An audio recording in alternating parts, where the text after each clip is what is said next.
ஒவ்வொரு ஊருக்கும் ஒவ்வொரு பழக்கவழக்கம் இருக்கும். எங்கள் ஊரில் வந்து பார்த்திங்கன்னா, பொங்கல் முடிஞ்சு வர முதல் ஞாயிற்றுக்கிழமை அந்த 4:30 to 6 பிரம்ம முகூர்த்தத்தில் வந்து பார்த்திங்கன்னா, பாரம்பரியமாக ஒரு பழமை வாய்ந்த மளிகை கடையில் வந்து பார்த்திங்கன்னா, எங்களுக்கு வருஷம் வருஷம் வந்து மக்கள் தான் வந்து பார்த்திங்கன்னா போய் உப்பு வாங்குவாங்க. இந்த உப்பு வந்து பார்த்திங்கன்னா புதிய கொள்முதல் அப்படின்னு சொல்லிட்டு கொடுப்பாங்க.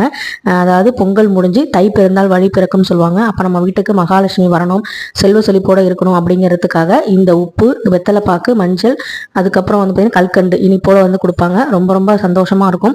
இதை வந்து நாங்கள் வந்து பார்த்திங்கன்னா எங்கள் அப்பா இருக்கும்போது வல்லம்னு ஒரு அளவை இருக்கிற ஒரு பொருள் இருக்கும். வல்லம்னு எல்லா வீட்லேயும் வச்சுருப்பாங்க. அதில் வந்து இந்த நெல் இதெல்லாம் வந்து கொட்டி வைப்பாங்க. அந்த மாதிரி வந்து வல்லம்ங்கிறது சீர்வரிசையில் பெண்களுக்கு வந்து கொடுப்பாங்க. அதில் போய் உப்பு வாங்கிட்டு வருவோம். இப்போலாம் வந்து பாக்கெட்டில் கொடுக்க ஆரம்பிச்சிட்டாங்க.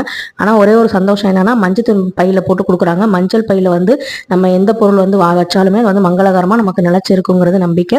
நம்மளோட ஜாதகத்தை கூட மஞ்சள் பையில் வைக்கிறதுங்கிறது ரொம்ப ரொம்ப நல்லது.